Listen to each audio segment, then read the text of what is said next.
नमस्कार, मैं प्यारे साथियों मित्रों, आज 27 दिसंबर आज की महत्वपूर्ण अपडेट देखेंगे जो प्रतियोगी छात्रों से जुड़ी होगी। प्यारे साथियों, पहला है साथियों सीटेट से संबंधित खबर, जिसका साथियों पोर्टल फिर से ओपन कर दिया है उन विद्यार्थियों के लिए जो 1.61 लाख 1.5 लाख से अधिक विद्यार्थी जो फॉर्म अपने अधूरे कर दिए थे साथियों, जिसका कंप्लीट नहीं हुआ था, वो अपना फॉर्म कंप्लीट कर पाएंगे। प्यारे साथियों, उनके लिए सीबीएसई ने अच्छा फैसला लिया है। प्यारे साथियों, उनके लिए विंडोज खोल दिया गया है। प्यारे साथियों, जो 30 दिसंबर को साथियों आज से शुरू होकर 30 दिसंबर तक आप आवेदन कर पाएंगे। प्यारे साथियों, नेक्स्ट खबर है प्यारे साथियों, ये खबर है सीबीएसई बोर्ड से साथियों केबीएस एवं एनबीएस भर्ती परीक्षा एग्जाम डेट को लेकर, जिसका एग्जाम डेट साथियों 10 और 11 जनवरी को सीबीएसई द्वारा केबीएस और एनबीएस में शिक्षक भर्ती सहित विभिन्न पदों पर भर्ती के लिए 10 व 11 जनवरी को परीक्षा का आयोजन किया जाएगा।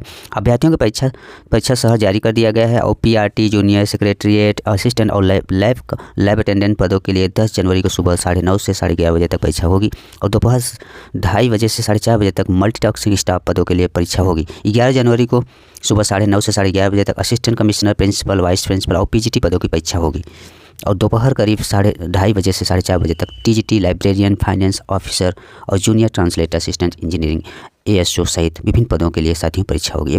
यहाँ पे साथियों केबीएस एनबीएस के एग्जाम डेट को लेकर और साथियों जिसका साथियों सिटीज वगैरह जारी इन्होंने कर दिया है, परीक्षा शहर जारी कर दिए हैं, आप लोग देख पाएंगे। नेक्स्ट खबर प्यारे साथियों, ये एलटी से जुड़ी खबर है। प्यारे साथियों, एलटी भर्ती में विशिष्ट पदों के लिए अपडेट करें सूचनाएं। साथियों, राजकीय माध्यमिक विद्यालयों में एलटी ग्रेड के साथ दिव्यांगजन सशक्तिकरण विभाग में शुरू हुई भर्ती के लिए अभ्यर्थियों को शैक्षणिक विशेषता संबंधी सूचना अपडेट करने का मौका मिलेगा।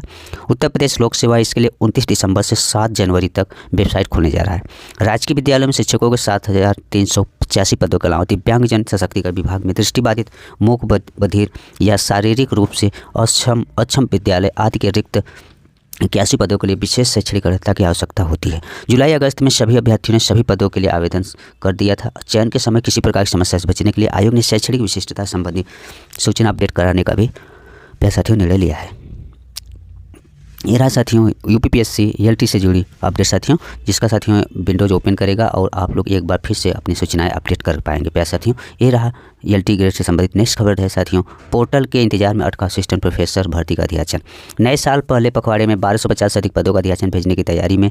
टीजीटी पीजीटी पदों के लिए 25 से अधिक रिक्त पदों का भी विवरण साथियों। उत्तर प्रदेश लोक सेवा आयोग, उत्तर प्रदेश शिक्षा सेवा चयन आयोग का अध्याचन पोर्टल के इंतजार में शिक्षकों की हजारों पदों की भर्ती अटकी है। असिस्टेंट प्रोफेसर और टीजीटी पीजीटी शिक्षक के रिक्त पदों का विवरण तैयार है।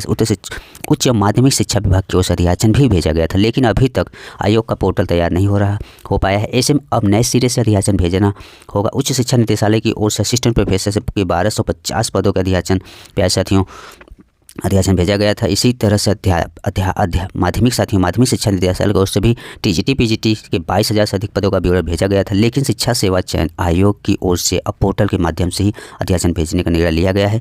यह पोर्टल 6 महीने पहले तैयार हो जाना था, लेकिन अक्टूबर में इसकी प्रक्रिया शुरू हो सकी। इसके बाद आयोग की ओर से नवंबर के पखवाड़े में पोर्टल तैयार हो जाने का दावा किया गया, लेकिन अब भी इसका इंतजार है। प्यारे साथियों, एनआईसी के माध्यम से तैयार पोर्टल का निदेशालय एवं आयोग के स्तर पर ट्रायल चल रहा है। उच्च माध्यमिक शिक्षा निदेशालय की ओर से करीब 1 दर्जन बिंदुओं पर भी सुझाव भी दिए गए। अफसरों का कहना है कि इसमें से सुधार के बाद पोर्टल शुरू किया जा सकता है, लेकिन इसमें भी अभी कम से कम 10 दिन का समय लगने की बात कही जा रही है। इसके बाद ही अलग अलग विभागों में शिक्षकों के रिक्त पदों का भी अध्ययन हो पाएगा। प्यारे साथियों, बहुत ही लेट लपेट करते हैं इनकी कोई। प्यारे साथियों, जैसा आप लोग पता है उत्तर प्रदेश शिक्षा सेवा चयन आयोग को नया अध्यक्ष भी मिल गए हैं, प्रशांत कुमार। फिर भी अभी देखिए साथियों, जनवरी में बैठकों की बात है, जिसमें यूपी टेट और पुरानी वैकेंसी 2022 की यूपी टीजीटी एंड पीजीटी की परीक्षा को लेकर क्या निर्णय लेते हैं साथियों, ये देखने की बात होगी साथियों। ये रहा साथियों असिस्टेंट प्रोफेसर और उत्तर प्रदेश शिक्षा सेवा चयन आयोग से संबंधित खबर साथियों। नेक्स्ट खबर पे साथियों देखेंगे, ये खबर है साथियों टीजीटी पीजीटी के 30,000 पदों भर्ती के साथियों, जैसा खबर मिल रहा है साथियों। उत्तर प्रदेश के अशासकीय सहायता प्राप्त यानी एडेड और माध्यमिक विद्यालय में टीजीटी पीजीटी की खाली जो है पद 30,731 पदों पर जल्द ही भर्ती प्रक्रिया होगी। इसमें टीजीटी के 24,000 से अधिक पद हैं और पीजीटी के 6,000 से अधिक पद हैं। माध्यमिक शिक्षा से विभाग जल्द ही रिक्त पदों का अध्याचन शिक्षा सेवा चयन आयोग को भेजने की प्रक्रिया जो है शुरू करेगा। पिछले दिनों विधानमंडल के दोनों सदनों में भी इससे संबंधित सवाल उठे थे, जिसके जवाब में सरकार ने कहा था कि शिक्षा सेवा चयन आयोग का गठन हो चुका है। इनका गठन इतने वर्ष लग गया प्यारे साथियों और एक भी एग्जाम नहीं करा पाए। प्रक्रिया शुरू की जाएगी। रिक्त पदों को भरने के लिए अध्याचन तैयार करने की प्रक्रिया माध्यमिक शिक्षा विभाग में शुरू कर दी जाएगी। प्यारे साथियों, ये शिक्षा सेवा चयन आयोग हमेशा सवालों के घेरे में रहा है साथियों। इसकी जितना भी निंदा किया जाए कम है प्यारे साथियों। ये साथियों कुछ भी करने में सक्षम नहीं दिखता। जिलेवार रिक्त पदों की सूची तैयार कर शीघ्र माध्यमिक शिक्षा निदेशालय को भेजने के निर्देश दिए गए हैं। सारी प्रक्रियाओं को पूरी हो जाने के बाद विभाग इसे शिक्षा सेवा चयन आयोग को भेजेगा। अपर मुख्य सचिव पार्थ सारथी शर्मा ने बताया कि विभागीय मंत्री की ओर से बताया गया कि शिक्षा सेवा चयन आयोग का गठन हो चुका है। वही इन पदों को भरे जाने की भी प्रक्रिया शुरू की जाएगी प्यारे साथियों। ये रहा प्यारे साथियों TGT-PGT से संबंधित महत्वपूर्ण अपडेट।